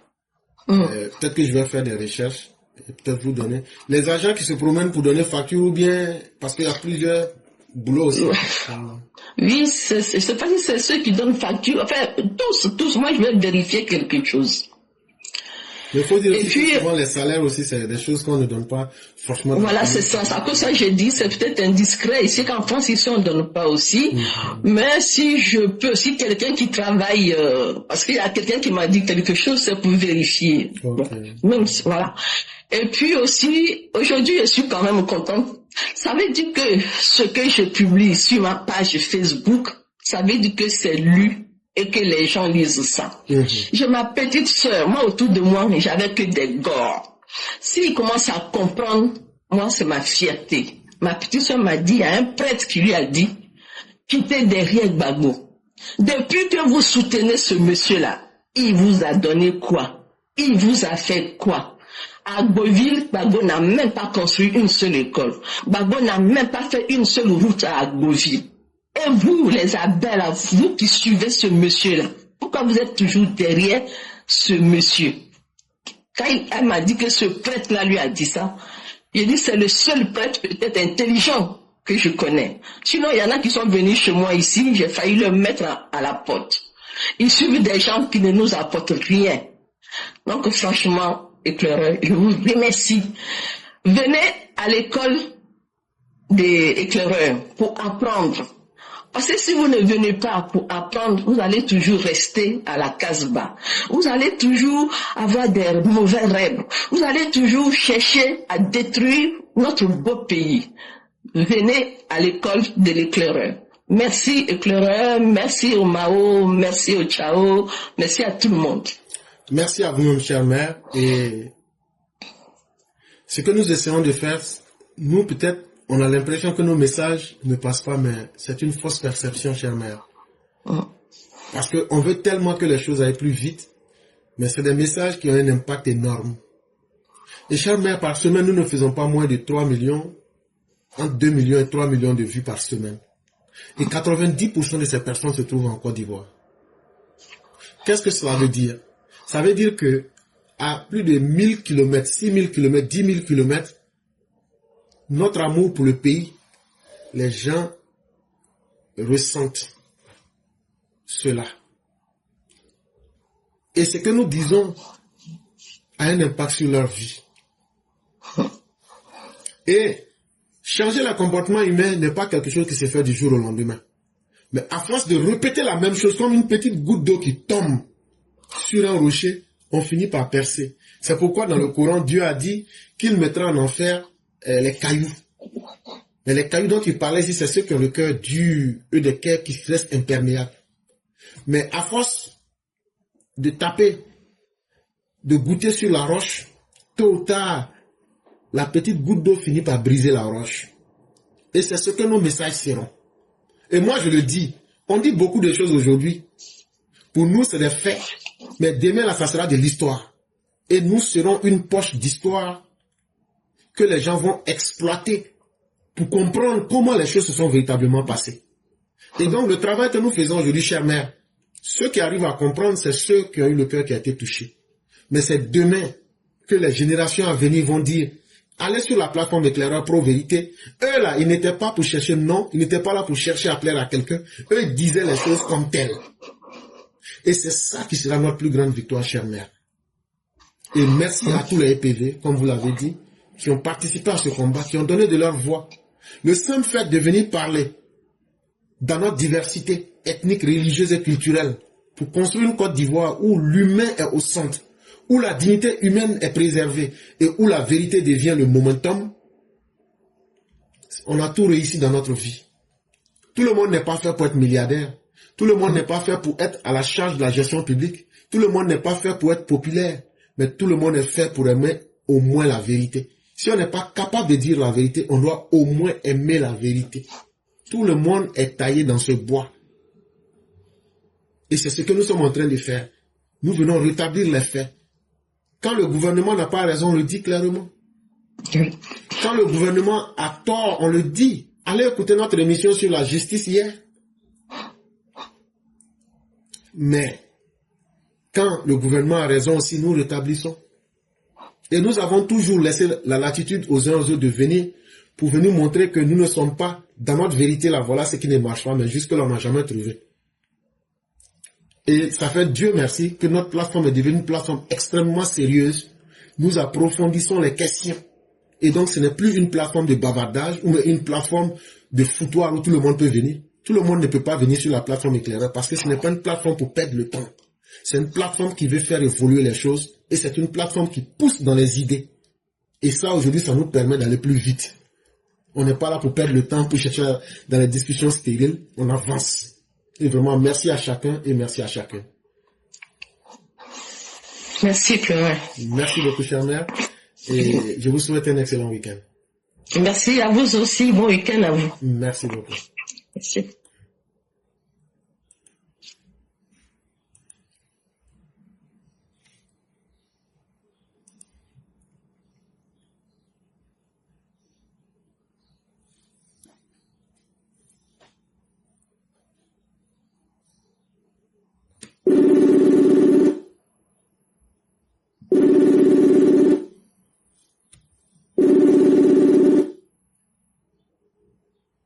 Allô? Allô? Oui, bonjour. Oui, bonsoir, chef. Oui, comment allez-vous? Ça va, alhamdoulilah. Ok. Vous êtes sur l'écouteur ou bien? Oui, je suis sur le Bluetooth de la voiture. Je ne sais pas, je vais désactiver. Ok. Et là, c'est mieux? Oui, ça va. Ok. Désolé. Il n'y a pas de problème. Donc, je dis bonsoir à tout le monde, et vu que ça fait un bon moment, je dis bon mois de Ramadan à tous, pour les musulmans et pour les chrétiens aussi, bon mois de carême. J'ai vu une vidéo qui date un peu, mais ça m'a un peu choqué et je me dis, si aujourd'hui j'ai le temps, je veux partager ça avec vous. Et qui, à partir de là, on peut interpeller le ministère de la Santé. J'ai vu un frère qui a expérimenté quelque chose parce que pour lui, les gens ils étaient en train de dénoncer comme ça l'aide médicale que le gouvernement a mis en place, la 4TME. Et donc, il a décidé de faire des tournées avec un jeune dans plusieurs trucs, dans plusieurs centres. Je crois qu'il est parti au sud de Cocody. Là-bas, il n'a pas été pris en charge. Bon, on lui a raconté des choses qui ne tenaient pas. Et après, je crois qu'il est parti au sud d'Angré. Et ce qui m'a choqué, le monsieur qui l'accompagnait était effectivement le parent d'un malade dont le malade même était avec eux. Et dans la vidéo, on récupère la carte vitale de la dame. Le gars, il utilise la carte vitale et il dit au monsieur, non, votre QR code, on n'arrive pas à lire votre QR code parce que bon, la carte a été peut-être mal entretenue, donc avec le temps, le QR code a pris un coup. Et à partir de là, le monsieur il dit, on peut pas lire votre QR code, donc de ce pas, on peut pas prendre en charge votre médecin. Je dis, mais à quel moment on peut avoir une carte en Europe ici? On a tous une carte vitale, c'est une carte à puce, mais à défaut que la carte même la puce soit démagnétisée, mais tu as ton numéro unique de sécurité sociale qu'on peut rentrer dans les bases de données de façon manuelle et automatiquement on trouve toutes tes informations. Et quel statut tu as? Si tu es pris en charge à 100% ou si tu as une réduction peut-être à 75%, que de laisser quelqu'un avec son parent malade parce qu'on n'arrive pas à lire le QR code. Le QR code qui est une base de données numériques sécurisée. Mais et le numéro unique de la personne, est-ce que ça n'existe pas? Est-ce qu'on ne peut pas faire rentrer ça dans les bases de données de façon manuelle pour retrouver la personne et si la personne est à jour de ses cotisations pour récupérer la personne?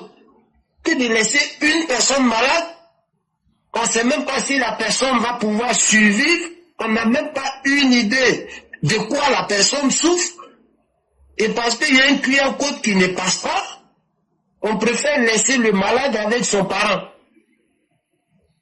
Chers frères, je ne sais pas si ça c'est la manipulation de certaines personnes dans le domaine de la santé, qui sont parfois de mauvaise foi parce que eux ils veulent avoir des mangements dans tout en méprisant la vie humaine, ou bien si le ministère de la Santé même entend ces cris-là parfois, qui parfois réjaillissent sur le gouvernement du Prado que nous on se tue à défendre nuit et jour. Et que des personnes se plaisent comme ça à donner du bâton à l'opposition pour venir battre le Prado à travers son gouvernement ou certains services, on ne va pas accepter. Donc, chers frères, merci. Voici ce que je voulais partager avec toi. Vraiment, merci beaucoup, cher frère. Ce que vous dites, ce n'est pas surprenant, hein, surtout en Côte d'Ivoire. Même là où on fait les cartes CMU, là, les filles qui sont là et les personnes qui sont là pour distribuer les cartes, là, même souvent, ils disent, ah, vous n'avez pas un peu à nous donner? On sait tout ça. Ce n'est pas la CMU elle-même qui est mauvaise. Mais c'est ceux qui sont les praticiens du domaine là qui posent problème. Déjà là où on fait les CMU même, les gens quand tu t'en vas pour retirer là, ils sont là, ah, est-ce que vous n'avez pas de l'eau pour nous ou vous ne pouvez pas nous payer notre déjeuner? Les médecins ou certains médecins, parce qu'ils sont PPACI ou PDCI, eux n'ont jamais pu mettre une assurance médicale en place. Il faut qu'eux sabotent ce qui a commencé. Si on dit que la CMU est parfaite, ça serait mentir. Mais c'est déjà mieux parce que c'est le seul régime qui a pu mettre une assurance médicale en place. Mais aujourd'hui, il y a beaucoup de sabotage. On a vu déjà ce sabotage dans l'assistance médicale ciblée avec les femmes enceintes au début, dans les années 2012-2011. C'est la même haine qui continue. Et c'est là que le gouvernement devrait se saisir pour essayer de retrouver les profils de ces personnes, pour créer un canal.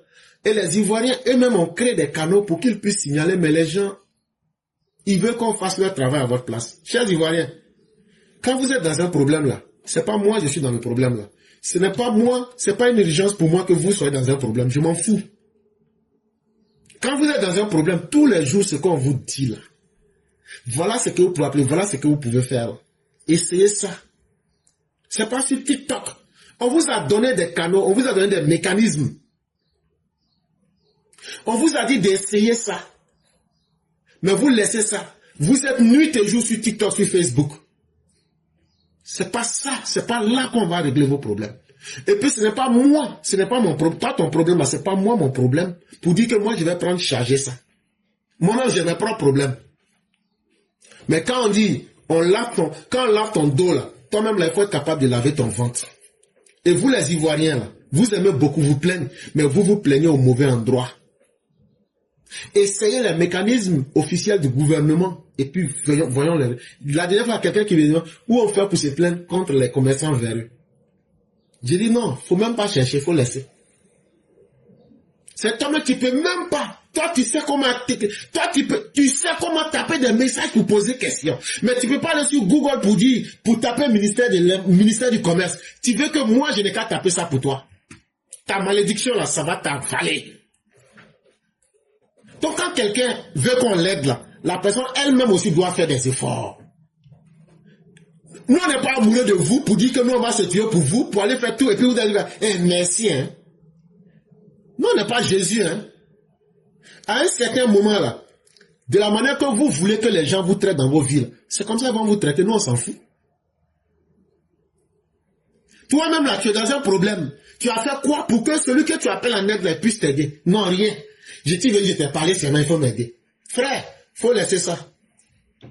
Même le gouvernement même sait que les gens sont là pour saboter ces nuits là. Mais est-ce que nous les Ivoiriens là, on a l'intelligence d'enregistrer ces personnes? Est-ce que nous les Ivoiriens, on a l'intelligence de filmer ces personnes? C'est facile de parler dans l'absolu, de parler globalement, mais on veut des cas pratiques. Mais personne ne veut prendre le risque. Tu es en train d'être victime. Tu ne peux même pas filmer le mal que les gens sont en train de te faire. Tu ne peux même pas enregistrer le mal que les gens sont en train de te faire. Et toi, tu veux que non, on n'a qu'à avoir pitié de toi pour se mettre devant toi, pour aller se battre sur quoi? Sur des suppositions? Voilà le problème des Ivoiriens, chers frères. Et tant qu'eux-mêmes, ils ne comprendront pas que quand ils ont un problème là, c'est à eux-mêmes de se battre pour donner le courage à ceux qui peuvent les aider là. Et d'écouter ce qu'on leur dit là. Vous aimez écouter les bérets, non? Vous aimez écouter tout ce qui est mauvais, non? Nous, on a fait combien d'émissions ici? On donne tous les renseignements. Et on ne va pas chaque jour venir pour vous dire voilà ce qu'il faut faire. On a deux choses à faire. Donc, comme vous ne voulez pas, tant que vous n'avez pas un problème, il n'y a pas de problème. Mais le jour que vous aurez des problèmes là, ne comptez pas aussi sur nous parce qu'on n'aura pas le temps. C'est ça aussi qui est la vérité. Je vais vous dire simplement, allez fouiller nos émissions où on avait déjà parlé de ça, c'est tout. Chers frères, ce que vous dites là, c'est vrai. Mais ceux qui sabotent la CEMI là, nous-mêmes on fait quoi pour les décourager? Sinon là, c'est un ensemble de données alphanumériques. Le barcode là, il peut scanner. Si le barcode ne scanne pas là, on peut mettre le nom avec le numéro unique d'identifiant. Ça se trouve sur les nouvelles cartes d'identité. Mais non, parce que quand les gens rentrent dans l'administration publique ivoirienne, les gens rentrent avec l'idée de corruption. Le boulot que je fais là, il faut que je puisse vivre de la corruption. Donc même pour te signer un document là, la personne va s'attendre à quelque chose. Et c'est cette même culture là qu'il faut combattre dans notre administration. Et le président en a parlé. Il a dit dans son dernier discours de 2025 que notre administration publique là, qu'il y a beaucoup de choses qui ne vont pas dedans, il faut l'assainir. Ça veut dire beaucoup de choses, ça veut dire qu'il est au courant. Mais vous, nous, qu'est-ce que nous faisons? En train de venir nous plaindre sur TikTok. Tu vas te plaindre 1000 fois sur TikTok, ça n'intéresse personne. Allez vous plaindre là, les canaux qu'on vous a déjà montrés. Parce que c'est enregistré et on peut prendre ça de façon claire pour aller vers des personnes. Donc, chers frères, c'est ce que je pouvais ajouter. Vraiment, merci encore d'avoir attiré l'attention des uns des autres. En espérant que le jour que les uns et les autres auront vraiment envie de se battre, en fonction de ce qu'eux-mêmes ils ont fait, on va venir s'ajouter à eux pour continuer. Mais on ne va pas être là pour se battre pour des gens qui ne veulent rien faire. Et nous, on n'a pas besoin de votre merci pour dire, ah, tu nous as aidé un merci. On n'a pas, dans la vie, à un moment, il faut évoluer. Voilà, il faut évoluer. Quelqu'un qui ne veut pas réussir, là, il faut laisser tomber. Et puis on avance. Vraiment, merci beaucoup, chers frères. On va vous souhaiter un excellent week-end avec toute la bonté divine. Ok, merci, c'est à toi, cher frère. En tout cas, merci pour tout ce que tu fais. Et que Dieu bénisse la famille EPV. Amen. Merci beaucoup, cher frère. Et bien des choses à toute la famille. Amen.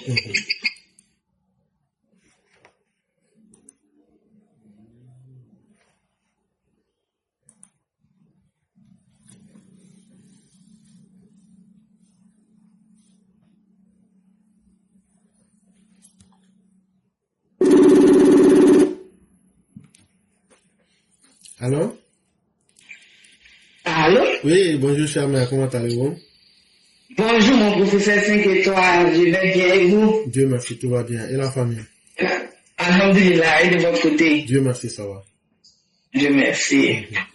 Donc, ok, bonjour à tous les EPV, bonjour à tous ceux qui nous suivent. On va dire encore merci à Dieu pour la séance d'aujourd'hui. Que Dieu nous donne dans ses grâces et qu'il nous fasse miséricorde. Professeur, je vais d'abord te dire merci infiniment pour toutes ces belles vérités et bonnes vérités que tu viens de dire tout à l'heure à l'endroit de notre population ivoirienne. C'est-à-dire qu'ils veulent rien faire. Eux-mêmes, ils veulent rien même chercher. Mais quand c'est pour aller monter sur les panels pour raconter n'importe quoi, là, ils sont forts dedans. Mais pour aller dénoncer, pour chercher à amener leur propre vie, ils n'ont pas le temps de ça. Hein. Mais si c'est bel là, oh non, tu vas danser sur les panels là-bas. Franchement, à la fin, on vous dit, allô quoi, franchement. Et professeur, merci à Magnéné, il n'y a pas de pitié dedans. PDCI, vous n'avez pas cardio, vous les enfants de bourgeois, vous les gens même quand vous n'avez jamais insulté votre grosse tête, votre gros nez, votre large bouche, c'est vous qui provoquez les gens. Et maintenant qu'on veut rentrer dans vous, vous pleurez. On ne pleure pas ici. On ne pleure pas ici. Depuis que vous êtes en train de parler de la fête, Nina, la carte est la probabilité, vous regardez faire. La carte est la probabilité, vous regardez faire. Maintenant, vous êtes rentré, quand vous rentrez maintenant, vous pleurez. On ne pleure pas ici. Quand tu n'as pas cardio là, tu ne provoques pas quelqu'un. On vous dit, la famille va là. Et puis nous, les enfants, les papas, on a le cardio. dans le pays là. On a le camp Dieu jusqu'à y a pas reste. Vous ne savez pas ça. Maintenant, vous pleurez. On ne pleure pas ici, professeur. Faut pas vous pleurer. À moyen. J'ai dit, on va vous faire ça propre. Ça vous arrête. Vous n'avez rien vu d'abord. Ne pleurez pas. Vous, quand vous êtes enfants de bourgeois de Côte d'Ivoire, ne pleurez pas. D'abord, vous avez commencé là, à moi à l'AES. Professeur, merci beaucoup. Maintenant, je vais parler à l'AES. Allô, AES, Moroni. Akakumani, akakoni, Gamma, Akafornia. Professeur, Akafornia. Quand vous êtes communani, quand vous êtes la bancaille, a été reçu table, a été reçu sonné. Soldat, si vous n'en avez pas nani, au moins, n'a été reçu comme on en a qu'à la voie, qu'à la voie, les quais, voile, tibouillé. Avant la main, mais bi, avec China, non. Avec China, avant le flamand, on l'a demandé, ah, vraiment, on ne sait pas comment aller dans le premier match. On est bien dans le soleil, on a qu'il est les canons. Parce que là où il y a deux, il y a un minateur aussi au tatou. Ah oui, Jamanadeo, Burkinabeo, Nagno, Nichel, au pays, un minateur aussi là. Ah oui, la minère dit. Ah, Sigribo, Lou Sigribo, la palais là, au sécurité de Loubo, au bas, au bec à Oufan, au bec à Oufan, nous sommes au Ménatonique, au Ménatonique. Ah, des soirées à Attinson. Car il est bonne là. Non, moi, il est bonne là. Ah, vraiment. Comment tu mettais la main, il est peine, avec une évolution, une évolution là-bas, à la même maintenant, à faire problème là. Professeur, merci beaucoup. Je vais m'arrêter là pour ne pas me jeter, je suis content. Que Dieu protège la Côte d'Ivoire, que Dieu protège papa de tous ceux qui l'entourent, que Dieu te protège pour toi-même, ainsi que tous les équipes. Excellent week-end à tous. Merci. Merci infiniment, cher mère, et que la grâce de Dieu demeure en tous, et que Dieu nous guide sur des droits chemins. C'est vraiment ce que nous pouvons souhaiter. Et que les gens soient conscients que nous avons une responsabilité. Et ne suivons pas n'importe qui, surtout des dirigeants. Parce que c'est notre avenir et l'avenir de nos enfants. Les décisions que ces personnes prendront, c'est ce qui va impacter sur la vie de ces personnes. Soyons donc des personnes qui prendraient au moins la bonne décision en suivant des personnes qui ont des valeurs. Et c'est ce que nous recommandons à tous. Vraiment, merci à vous-même, chère mère. Merci pour le combat. Merci pour votre détermination. Merci à tous les EPV. C'est là que s'arrête le festin de ce jour. Chers mère, on vous laisse la conclusion. Et on va mettre fin à l'émission. Merci professeur, merci beaucoup. Que Dieu protège la Côte d'Ivoire, que Dieu protège papa de tous ceux qui l'entourent et que Dieu est toujours sur nos forces de l'ordre qui sont toujours à la frontière en train de nous donner la sécurité, la paix à nos parents. Vraiment, merci à tous que Dieu nous protège. Excellent week-end. Demain, Inch'Allah, on sera sur TikTok. TikTok, on va commencer et terminer à 18h d'Amérique. Voilà, donc si vous voyez le TikTok lancé, soyez connectés on sera là jusqu'à 18h d'Amérique et puis on arrête le live. Merci professeur, je m'arrête là. Merci beaucoup, chère mère, et on se retrouvera demain sur TikTok par la grâce de Dieu. Inch'Allah. Merci. Merci beaucoup.